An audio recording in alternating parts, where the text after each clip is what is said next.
Okay, if you and I owned a grocery store, where would we go shop for groceries? We would shop at our store. We wouldn't go to Walmart. But if I catch you and your wife going to Walmart buying groceries, we're going to have a real conversation about robbing from our value from our store, aren't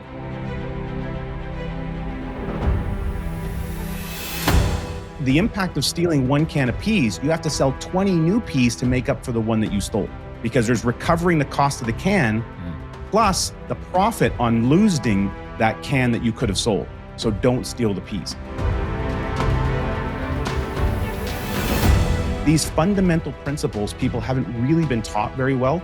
Nelson's book does that, and our books simply take what Nelson implemented into us, what he mentored us to do. And we're just kind of expanding and enhancing on it and adding some more color and language to help people think about it differently. Because at the end of the day, everything we do comes down to how we think.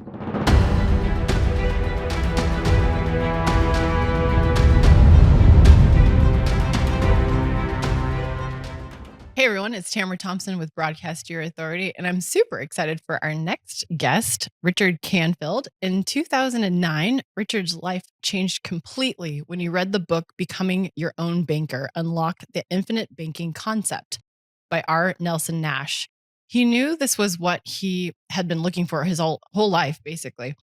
Nelson Nash became his friend and mentor. Richard and his team now teach his powerful message of financial hope and control to North Americans. As an Amazon bestselling author, podcast host, and authorized infinite banking practitioner, Richard is passionate about putting people in the driver's seat of their financial life and creating durable, dependable, generational wealth. I think everybody wants that, right? I don't know. No, I'm out. I don't want it. John's out. Well, Richard, thank you for joining us on the show. I know you're tapping in virtually. Can you share where you're from today?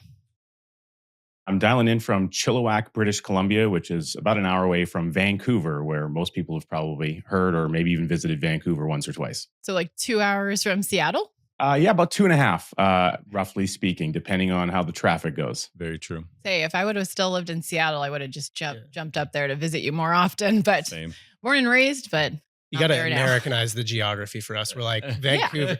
How far from Seattle? How far from America? That's right. Well, I appreciate you for being here today. I know that we work with you on your podcast currently, and you guys have been focusing on rebranding your podcast, right? Yeah, we just completed that process, again, thanks to your amazing team. So we had spent the first 5 years approximately as Wealth Without Bay Street, which is the Canadian equivalent of Wall Street. But not everyone knows that. And we have, almost 50% or even more than 50% of our listening audience is actually from the United States. So we thought, where do we really help people? We help people where they're at. We meet them where they're at. And that's on Main Street. So we rebranded to Wealth on Main Street. And that's our focus, is helping North Americans understand how they can have, contain, and control more of their own wealth as it's flowing through their life's hands. So how do you do it? What's unison now? So tell us, what's your what is the secret? I love that. No. A lot of people are looking for, I think, it's kind of like we're looking for the genie in a bottle to grant us 3 magic wishes, or we're looking for the with or without red Christina pill, blue Aguilera. No, I'm just kidding. Yeah, exactly. It's that red pill, blue pill moment. You're looking for that magic thing that's going to solve all of our problems. And the reality is, the number one thing that we put a lot of effort on is we get focused on our behavior. And human behavior is what drives most of the things in an economic world, including your home economy, your personal economy, your business economy.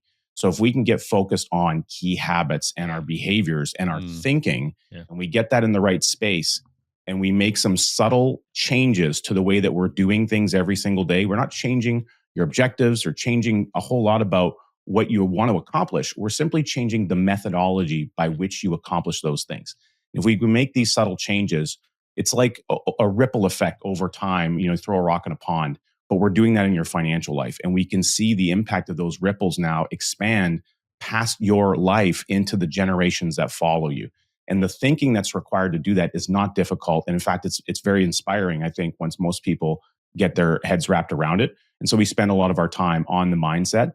And then we make subtle changes when it relates to incorporating the concept that Nelson taught me, which is what he pioneered, called the infinite banking concept. Infinite is a word that's a really important word, because when something is finite, it has limitations on it. So the word infinite is about a limitless. And the limitless component is really right here. It's this squishy mass in between our ears, and it's unbelievable potential to be creative and come up with ways to think things through. And that's really what the infinite is all about. And then banking is something that we do every single day. It's the transactional environment of money that's moving through our hands from one place to another. Money comes in, money goes out. Money comes in, money goes out. It's always going out to everyone else. The mortgage guy, the car guy, the grocery guy, everyone else is getting the money, and we end up just handling the money. It literally like flows through our life and it disappears on the way out. Mm-hmm. What the process that Nelson pioneered helps us understand how to do once we understand that it's possible is we try to harness and capture a bunch of that money flow, that energy, that financial energy. And then we optimize it efficiently through running it through another entity, another tool that allows us to optimize that efficiency for all of life's future needs. It takes a little bit of time to get up and running. And there's a lot of habitual changes that we work on and we coach and mentor people how to do. But if we can optimize all those dollars as they go through your life without changing the objective that you want to do, so that those dollars are actually generating value for you and your family, very much so even in a tax-free environment, we can create a lot of potential on all of the earnings that you have rather than just the money you have left over. Does that make sense? That makes a lot of sense. Yeah. Honestly, Richard, I haven't read your book, but I'll tell you, I'm excited to read it. I mean, the fact that you're looking at this as a habitual That's thing, the key. Yeah. that's key. And I noticed also there's a mindset shift, the idea of instead of finite, infinite. So there's a mindset shift. And then also talking about habit stacking. I don't know if you were thinking the same thing. One of my favorite books that I recommend to people is Atomic Habits. But I think what Richard now is talking about is doing that from a financial perspective. Exactly. Which is powerful. Yeah. And I've never thought about that in a financial way, because I know like those small changes we make when it comes to our habits, our daily habits. You think of health, you think of weight loss, you think of anything that is a habit. I'm going to go to the gym. I want to be the type of person that works out. It can be a little bit of an uphill battle, but once you do it, it becomes an automatic, kind of program that you have. So I would love to talk more about a little bit about that mindset and that habit change. Because I imagine, I think all of us can understand, like when we wake up, if I leave the house, I know I'm going to spend $100, right? Like I don't know on what, but I'm probably going to, or more, right? Yeah. And so what does that look like to kind of shift those? Because I'm personally super intrigued just to kind of get out of those little money habits of just the leakage everywhere, let alone the actual tools to compound that wealth. But just those habits, I'd love to dive deep a little bit on that as well. Yeah. Great question. I guess a couple of things. You mentioned again, working out, health goals. You're 100% accurate. The way that we look at that, you can have a gym membership, but if you never show up at the gym, you're not going to see any results, are you? In the same way that happens in your gym membership is the exact same way that all that transpires in your financial life. Okay. So Becoming Your Own Banker is the best-selling book written by Nelson Nash. Again, it was authored and self-published in the year 2000. It sold almost 600,000 copies worldwide. It's just unheard of for a self-published financial book. And that book, it's only 92 pages, and it completely revolutionized my life. Everything down to my relationships, how I think about money, the conversations I have, getting to know Nelson. He passed away, unfortunately, 5 years ago, but he was married to his wife, Mary, for like 65 years. I learned about how to have a long-standing marriage. A lot of lessons I learned from him beyond the extension of just his awareness and knowledge around finance. But one of the key elements here is that it's becoming your own banker. So right now, someone is the banker in your life. We put our money, it gets deposited in a traditional, deposit-taking banking institution. They warehouse and hold that money for us until we decide to use it for things. While it's sitting in their accounts, they're sweeping those accounts and lending that money out to everyone else that you know and all your friends, and probably even back to you. And they're collecting a spread in the difference. So that transactional nature of being able to optimize money, the deposit potential, and then where it's warehoused is really one of the functions of the banking institution. So if you are your own banker, you need to start taking control of those functions back in your world in an entity that you control. So what we do is we utilize a type of insurance. It's a dividend-paying, participating whole life insurance. Participating meaning we participate in the profits of the insurance company. We become a co-owner in the company. So the moment you do that, you're entitled to earn a share of the divisible surplus each and every year. So you're literally in an ownership relationship.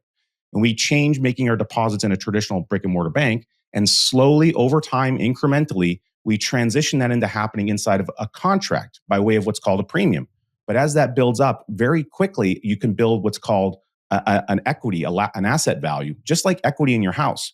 And like equity in a house, you can use a home equity line of credit to access it, but you're not selling the house. In the same principle, you can borrow directly from the life company that you now co-own. So you co-own that institution. And when you borrow from them, your money never gets touched. It continues to grow uninterrupted because you never interrupt its growth value. You're instead using it as collateral to go do other things in life. So it's not that you're having your money work in two places. It's that your money is always at work and you're using someone else's money or OPM, other people's money, to go about doing the things in life. So you never stop or interrupt the growth potential of your dollars.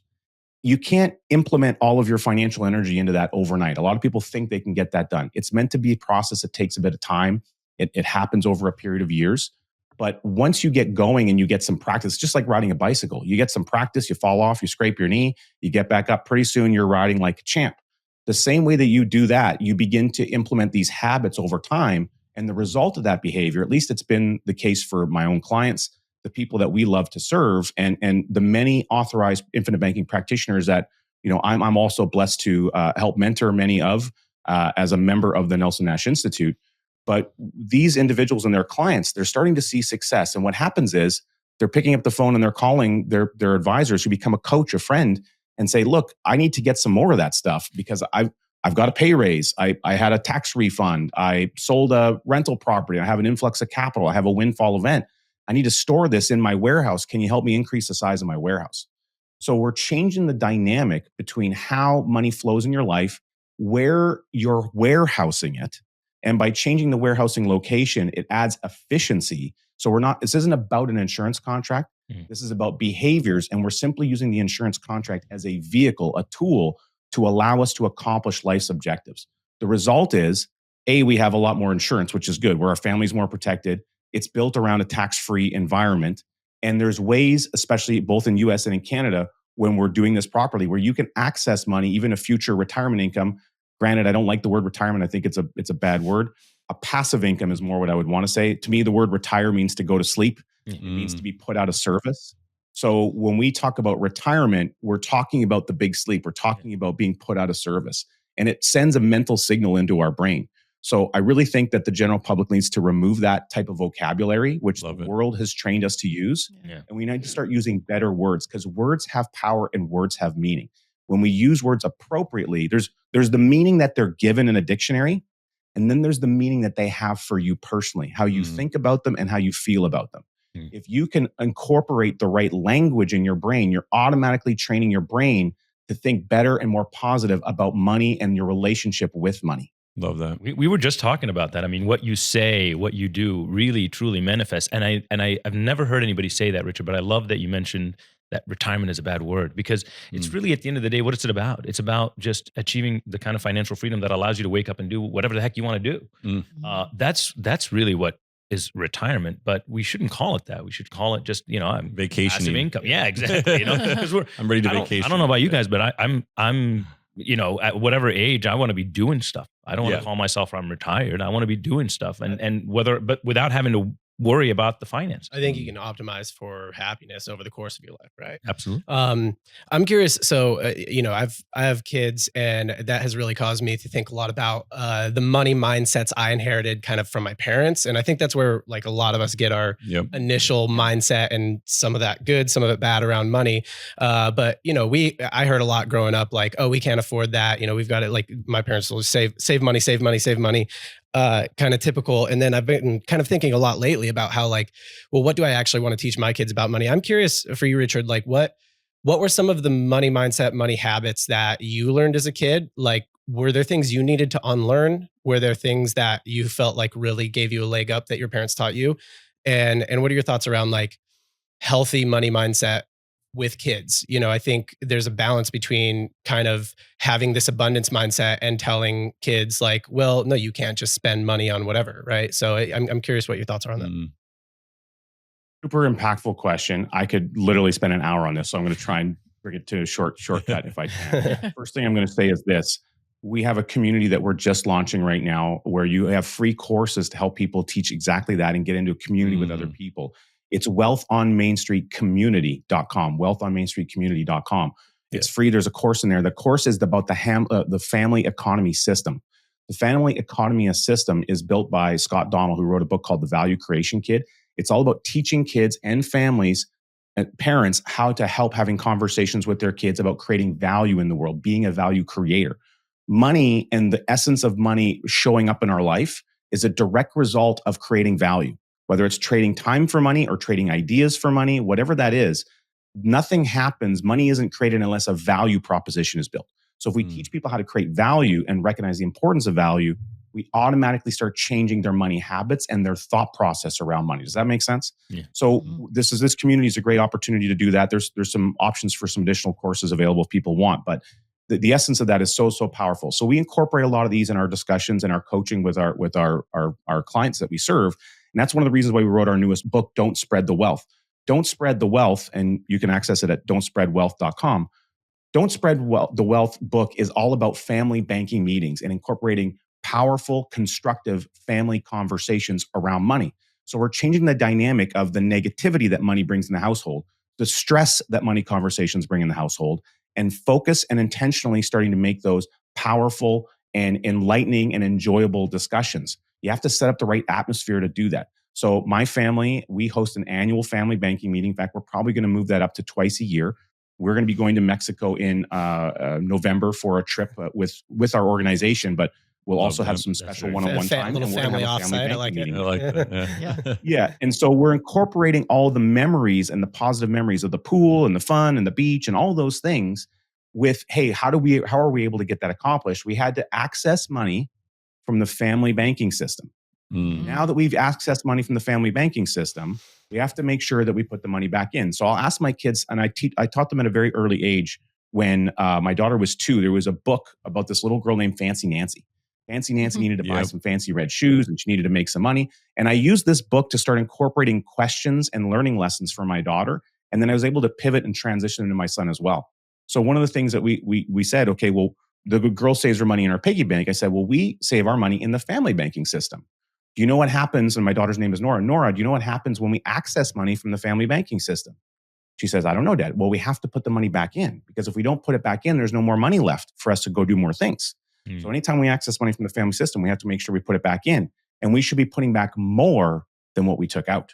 So if we know that and we teach that, that's very important. The essence of that, Nelson said, is pay yourself interest. You're going to pay interest to someone else, but you won't pay interest to your own family. Are you saying that you value Wachovia Bank and Bank of America's money more than you value your own family members? That's great. That's ultimately awesome. what you're That's saying really psychologically. Yeah. Okay. Great point. Well, pay yourself more than you would pay someone else. The result of that is you enhance your saving potential. You become more focused. Money stops leaking out of your life. And the bigger things that you want to do, you have more value and capital to do them, which includes other investing. Okay. So that very basic principle is something that Nelson teaches us. He refers to it as one of his 4 golden rules, which is don't steal the peas. Okay. If you and I owned a grocery store, where would we go shop for groceries? We would shop at our store. We wouldn't go to Walmart. But if I catch you and your wife going to Walmart buying groceries, we're going to have a real conversation about robbing from our value from our store, aren't we? Okay. And if we owned our own store, we shouldn't be going to the back room and filling up our grocery cart and taking it to the minivan and loading up groceries out of the back. We need to be going through the till and paying retail, because otherwise all that becomes lost inventory. It depletes the value of the business. The business eventually collapses, and the employees will see us doing it, and they'll do the same thing. Monkey see, monkey do. Interesting. Yeah. So the impact of stealing 1 can of peas, you have to sell 20 new peas to make up for the one that you stole. Okay. Because there's recovering the cost of the can plus the profit on losing that can that you could have sold. So don't steal the peas. These fundamental principles people haven't really been taught very well. Nelson's book does that. And our books simply take what Nelson implemented into us, what he mentored us to do. And we're just kind of expanding and enhancing on it and adding some more color and language to help people think about it differently. Because at the end of the day, everything we do comes down to how we think. And I love that you're teaching your family to this aspect of it's not just about us doing it individually so that we can be successful, but we are ensuring that the family. I mean, Richard, if I may ask, how old is your daughter that you're teaching her this stuff? So my daughter literally turned 7 yesterday. You're teaching her at 7 years old. I mean, that's phenomenal. Yeah. Can I give you guys 2 really personal, direct examples to show application of this? Yeah, Would that be helpful? Absolutely. Yeah. Okay, so I'm going to use it. I'm going to use first one is a family example. The next one will be more of a personal kind of business tax example. So family example is this. where I live, it's a beautiful area. There's a beautiful mountains in the background. In fact, I pretty much look at the border, the U.S. border out in my backyard, and there's bald eagles flying overhead. It's amazing. That's awesome. And in our yard, it's not a very big yard. We get a lot of rain here though in the well, about this time of year, when we get into like October, November, the winter season here is all rain. So what happens is the water gets saturated in the grass. You have a couple of dogs out there. They're bouncing around, jumping, playing. It just destroys the yard. So that's what happened to our yard, to the point where our kids couldn't even really go play soccer out in it anymore. And it was frustrating to look at. And then in the summer months, it's so hot that literally it burns the grass. It's like straw, and there's like water restrictions on how much you can water your lawn. So it creates a problem. And then you want to spend time out there enjoying that yard, but now you can't really enjoy it because of what's going on. Does that kind of make sense? Mm-hmm. So we identified a problem. Problems can get solved in a variety of ways. Now, we could have went and put artificial turf in ourselves. We hired a company to do that. But I could have got a wheelbarrow and a truck, and which I don't have, and loaded, all the dirt and all the stuff, and unloaded everything, bought turf. Like, I could have figured out how to do all that stuff, watched YouTube videos, and probably saved a pretty good chunk of money. But it would have taken me month and a half to do. And I would have taught my kids the lesson of working hard and all these different things.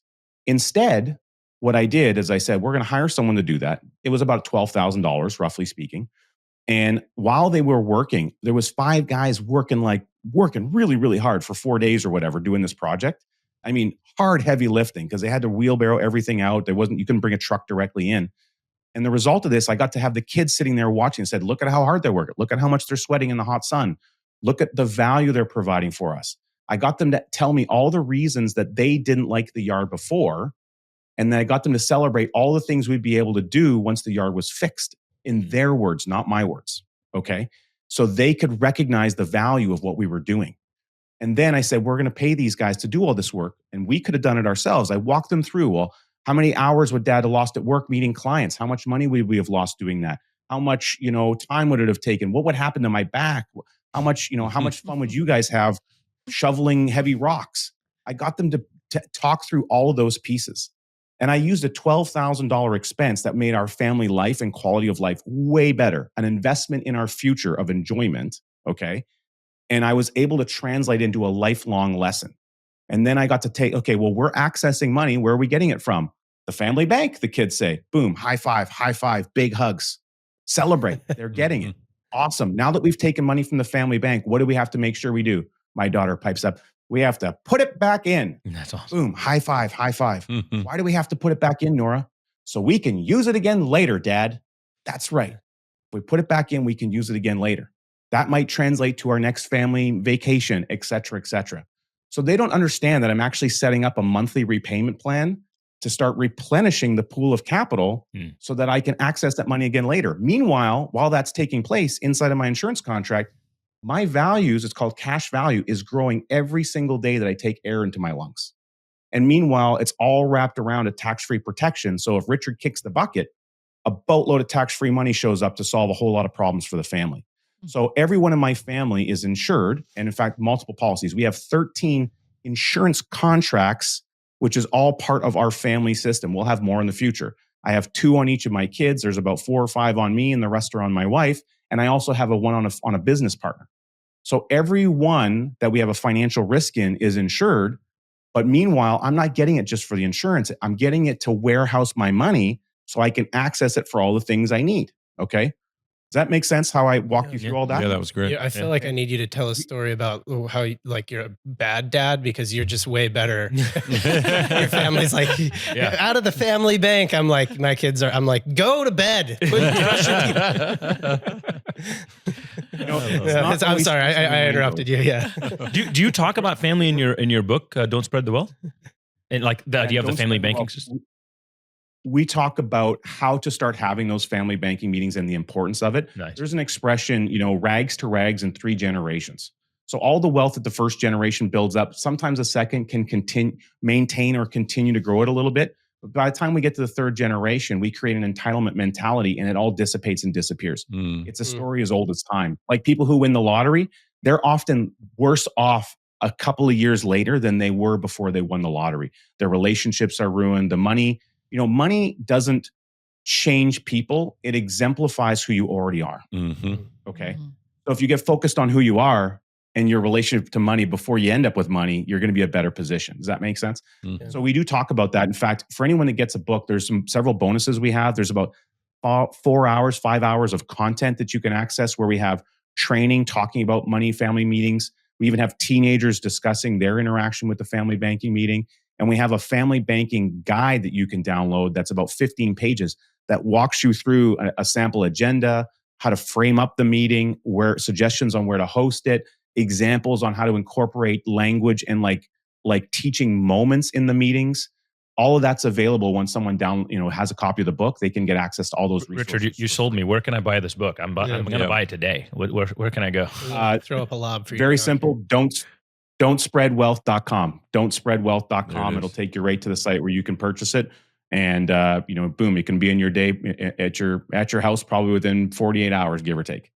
Awesome. So That's yeah, awesome. and circling back to this example of using this system again, everything I do in my life is incorporated around this. Okay, so I recognize it can be difficult to see how to implement this over time. Everything is a learning process. We are very patient and we coach and mentor people. We have massive amounts of education. We've got about 240 podcasts. We have another YouTube channel that has, I think, 1,000 videos on it and, lots of webinars. So there's a ton of resources that we provide for people to learn this at their own schedule. There's also an amazing documentary film of Nelson that I was able to be involved in creating.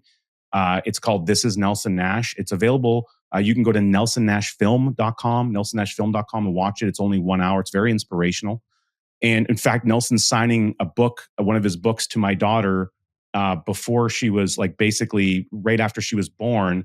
That's in the film. So it's always a part that gets me very emotional when I watch it. But to further up on an example, everyone has to pay a tax bill. Okay. And no one's usually happy about it, including me.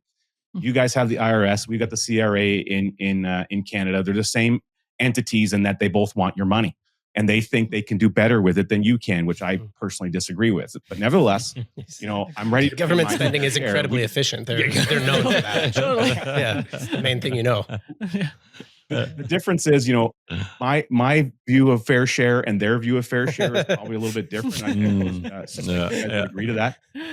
What happens is I have a pretty good idea what my corporate tax bill is going to be every year, roughly speaking.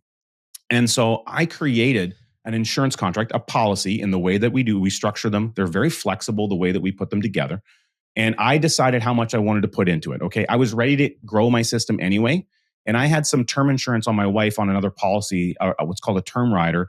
And I converted that to turn it into a new asset-based dividend paying participating policy. I designed the structure. I put all that together.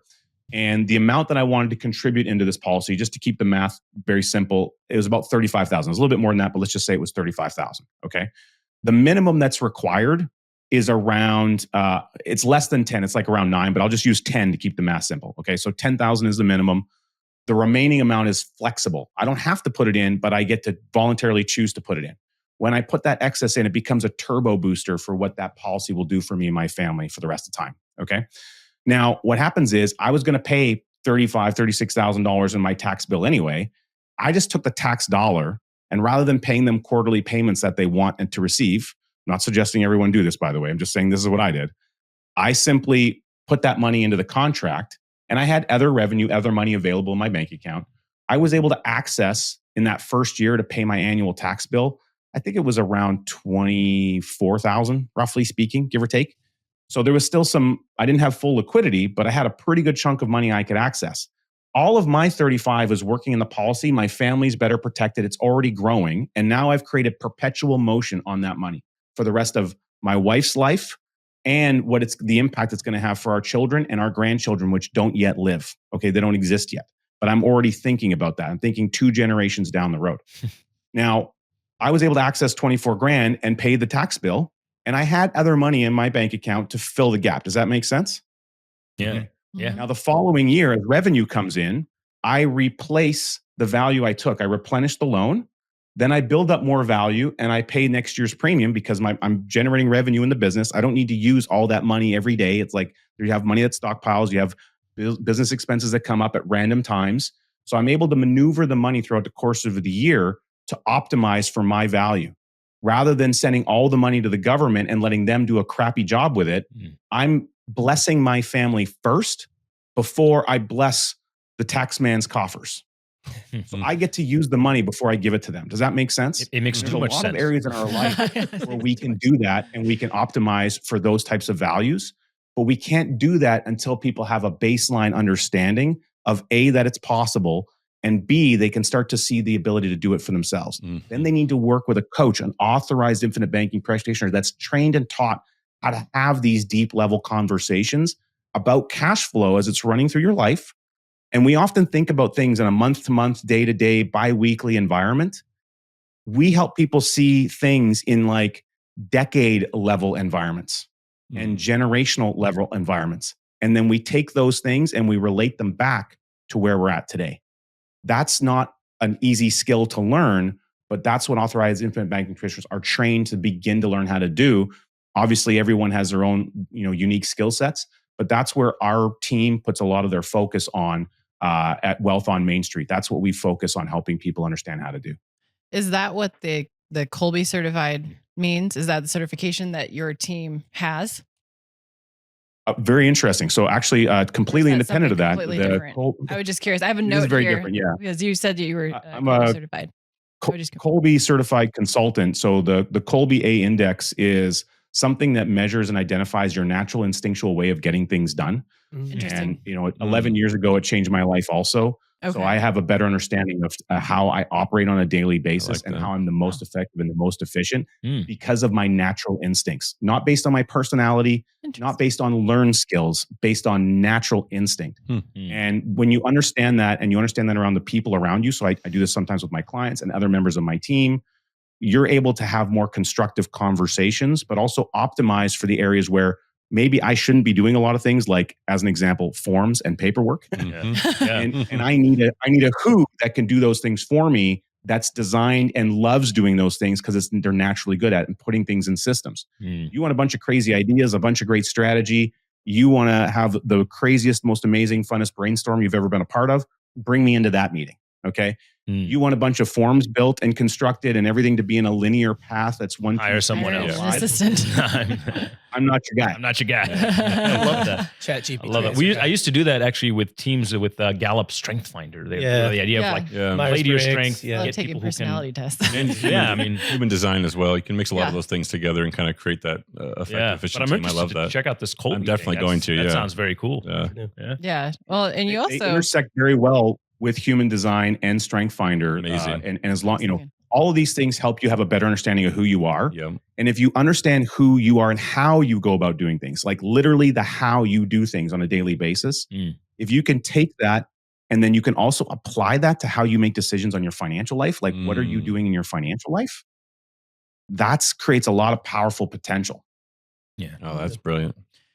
Well, gosh, I've already learned so much just from what he's talking about right now. I'm like, I'm just looking all this stuff up at this point. Notes. But on my last question to you, Richard, you have a new show coming out. I know you're such a advocate for shows and podcasts and things like that, but you have a new one out called Innovate and Overcome. What can people expect for that, and how can they also find that show?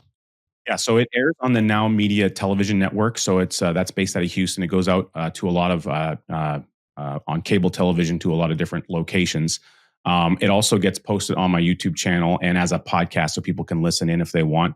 And so innovateandovercome.com, innovateandovercome.com will take you right there. In that show, what I'm doing is I'm having conversations with entrepreneurs and exploring what are the major challenges that have shaped their journey in their life that they've had to overcome, whether it's in business, life, health, medical, personal. And how did that relate to them growing their business and, maybe even exiting a business as an example? And then where have they found the greatest innovations that have supported them in making their business grow? Or what are they focused on in a bigger, brighter future as an innovation today, whether it's AI, technology? There's one gentleman, they've created a hydrogen torch, versus an acetylene torch, amazing stuff. A guy, he's got a flying car. We talked about that.